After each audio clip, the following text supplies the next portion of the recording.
Hi guys, and welcome back to the channel Held Dominance. Anthony here. Please remember to like and subscribe, and also click that notification bell if you're enjoying what you're seeing and want to see more.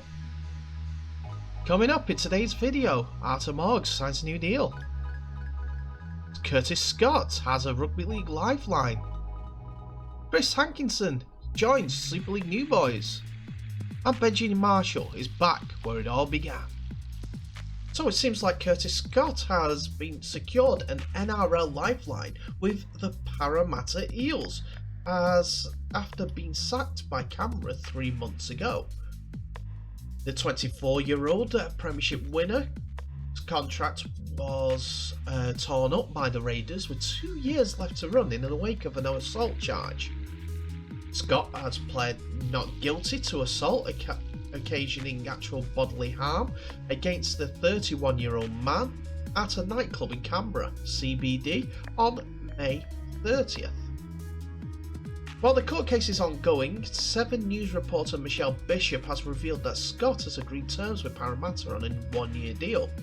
He's expected to start pre-season training with the Eels as early as next week, and helps fill out a backline void left by Blake Ferguson's departure. They are a smart club. They've obviously done their homework. They've been present with his current situation. They've picked him up cheaply. Let's not deny that. Bishop told Sen Radio after breaking the news on Wednesday morning. He went and took a labourer's job straight up after his Raiders sacking. He didn't sit at home and kick stones. He rolled his sleeves up and thought, I've got to do something with myself. He's been getting some counselling, some help, professional help. That's a process. There is no end date there, but they've given him a lifeline. Scott debuted with the Melbourne Storm in 2017 and went on to play 48 games, scoring 18 tries for the Storm, including 1 in their 2017 Grand Final win over North Queensland. He crossed for 3 tries in 23 games for the Raiders in the following seasons. Scott was dumped by Canberra in August, with the club declaring his prior behaviour, and a recent assault charge has brought the club into disrepute. Scott was accused of assaulting 2 police officers on Australia Day last year, 2022. He was tasered by New South Wales police, then charged with resisting arrest before the case was thrown out in court. This year, the Raiders only became aware of the alleged nightclub incident 1 week after the fact.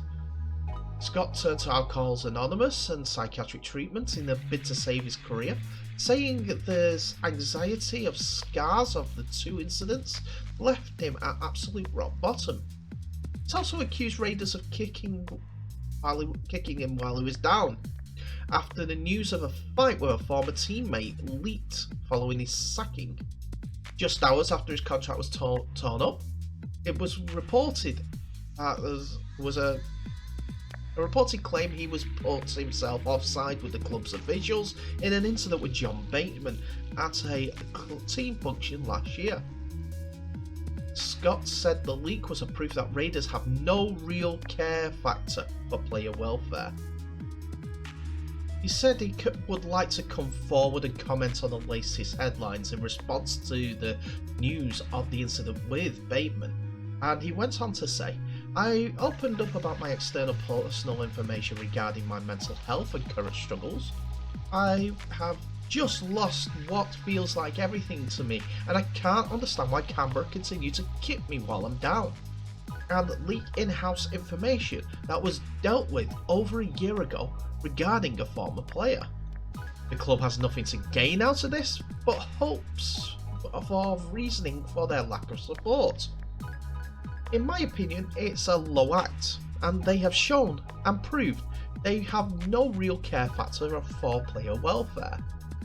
It's not the first time this has happened to a player at the Raiders, and that has come out about mental health struggles. I wonder if he's pointing at the George Williams situation, as they weren't too helpful in that regard and put everything on the player himself. Anyway, Let's get back to Travis Scott, as he did cop a 3-week ban and a $15,000 fine from the NRL, with another $15,000 suspended for at least a year, active to bring his total punishment to $30,000. So Parramatta Eels are stepping in to see if they can do something with the player. Hopefully that will be a successful partnership for them both, as it could be a lot worse. It could be labouring, but it might get more enjoyment out of that. Still only 24, he's got a lot to learn, and hopefully he is getting the right help, which is proactively doing himself, to become a more rounded person, which could only help him in his career. Good luck.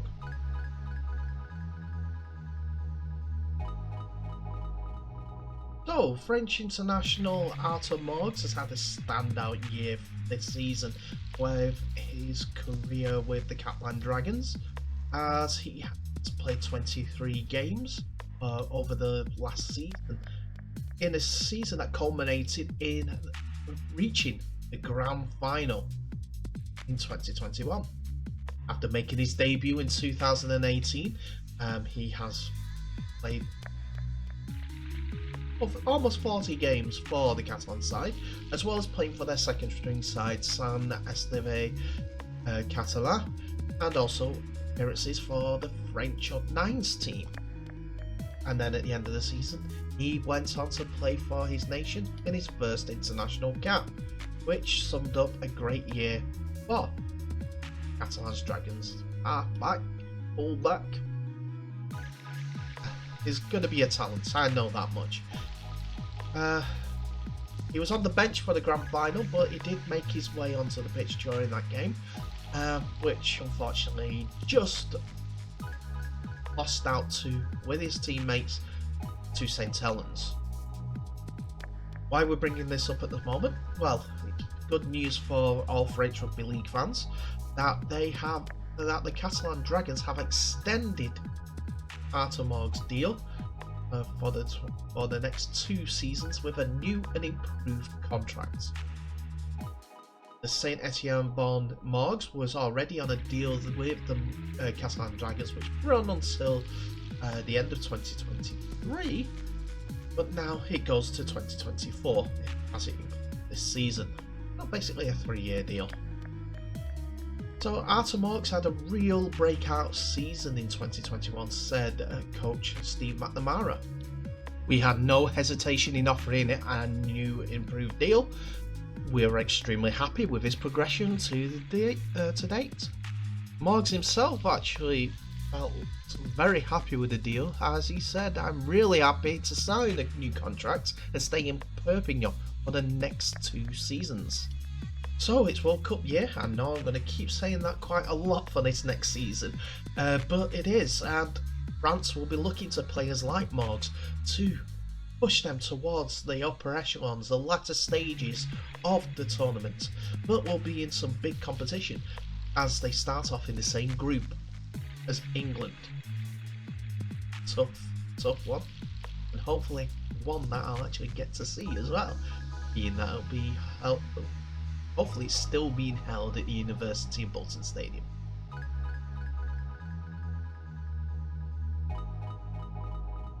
So Toulouse continues their preparations for the Super League season apace with the signing of Chris Hankinson from Wigan Warriors.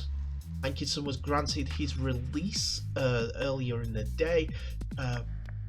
Then it was announced that he was going to Toulouse Olympique as a latest recruit ahead of the French club's maiden Super League season. The goal-kicking centre has been part of the Wigan Warriors squad since joining from the Championship side Swinton Lions midway through 2019, making a total of 23 appearances in all competitions. However, Hankinson spent the 2021 season on loan in the second tier with London Broncos, and has now been released from his final season of his contract to join Toulouse on a 2-year deal. Hankinson said, "I'm very happy with the transfer." After his 200 points in 19 appearances for the Broncos last season. And he continued with, "We've been in contact for a long time and now it's done. It's great. I can guarantee that I'll give my all on the pitch for this club." Hankinson joins fellow recruits James Cunningham, Matty Russell, and French duo Gadwin Springer and Lucas Albert in joining Toulouse as head coach Sylvain Hules shapes his squad for their first ever Super League campaign. Club president Bernard Sarizade is delighted to have clinched the signing of Hankinson and believes he will have plenty to offer the team in 2022. The president stated, "I'm very satisfied to finalise Christopher's arrival at the club, and I thank leaders of the Wigan Warriors for having released him. He's a boy with a lot of human and athletic qualities. Having a player of his calibre will help us a lot next season." Hankinson has been playing rugby league since 2014 after making his debut with the Lee Centurions. He played as a junior at the Ashton Bears and was through the junior system at the Salford Red Devils, but did not progress through the first team. He made his debut for Lee in 2014 and he was sent on loan to Barrow Raiders for the next 2 seasons, where he gathered 48 games for them and 23 tries as well as 110 goals. On returning to Lee, he found himself being moved on yet again and going to the Swinton Lions, where he played 51 games between 2017 and 2018, scoring 15 tries and kicking 83 goals. Then the big move came along as the move from Swinton was moved into Wigan Warriors, where he played 23 games, kicking 19 goals and scoring 3 tries. While a loan back to Swinton came along for 8 games in 2019, where he scored 1 try and kicked 2 goals. And then on to the London Broncos for the 2021 season, before he's moved to Toulouse Olympic ahead of 2022. I would think that Wigan might actually miss him.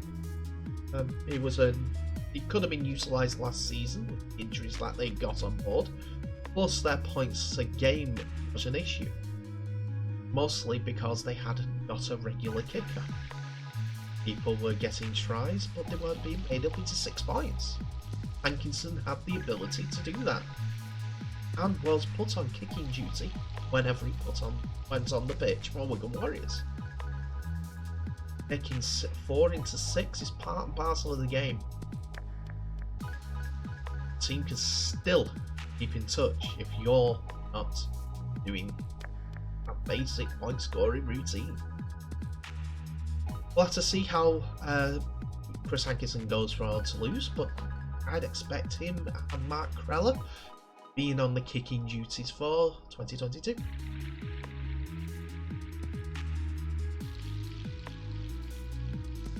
And finally today, after a brief spell away from where his glittering rugby league career began, Benji Marshall is back at the West Tigers.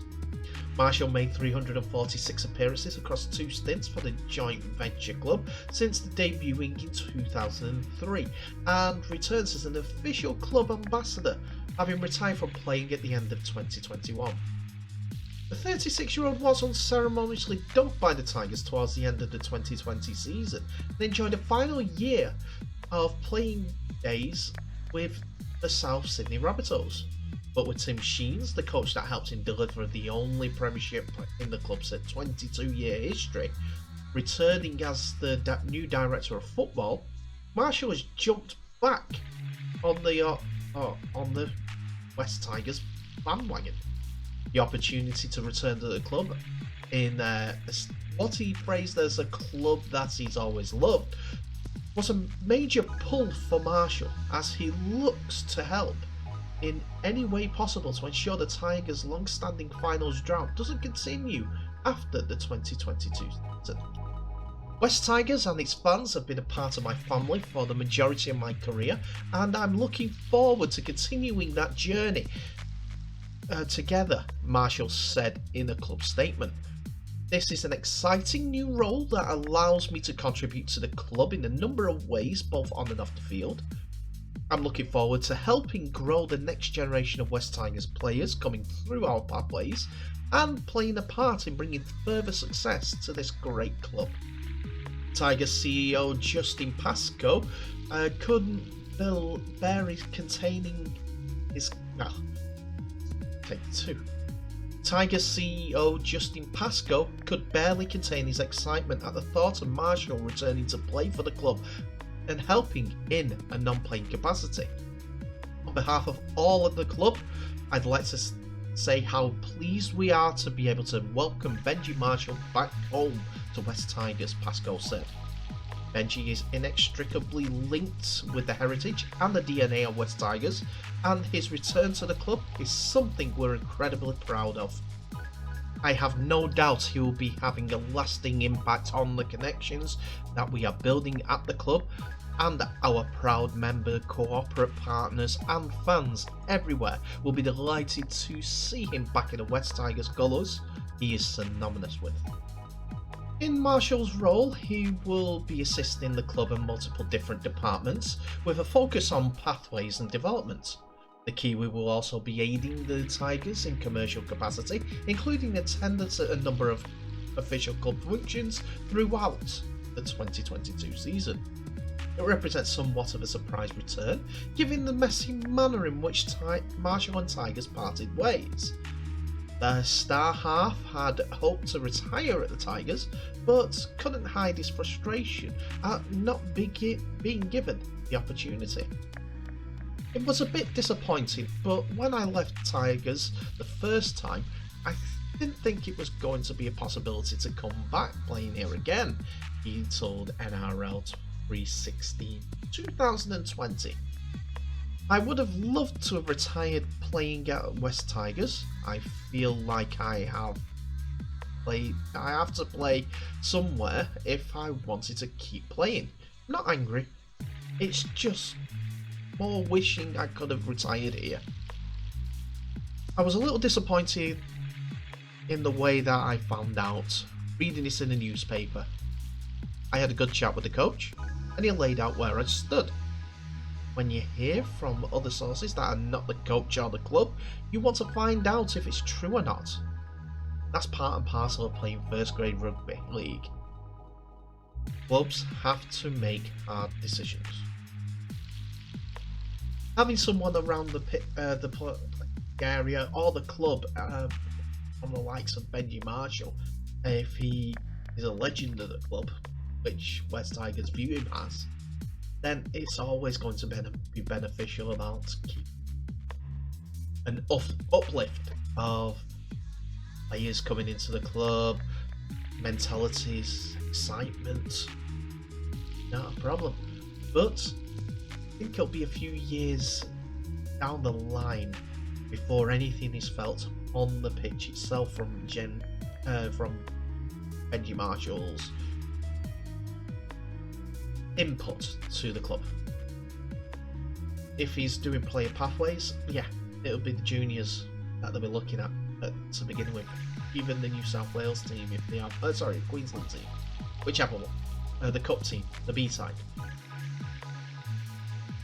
if they have one. But won't be an immediate impact. I think Tim Sheens will have more the immediate impact than Benji Marshall. But we'll have to wait and see. It's a good signing, no matter what.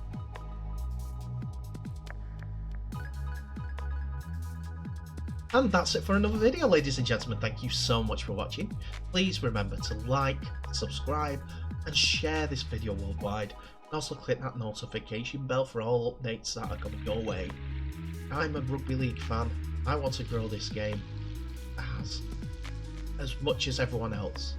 I'm not better than anyone, but I can bring you all the information that is going on in both hemispheres. Hopefully you enjoyed the shows. I'll continue doing them, not a problem there. Just leave in the comments section below any ideas that you may have. I appreciate everyone that comes in touch, asking questions about what's going on. I'll hopefully be able to answer them to you and give you my point of view. In the meantime, thank you so much for watching. Please remember to like, subscribe and share. Like mates, whatever. Thank you once again. All the best, stay safe, and I'll see you in the next video.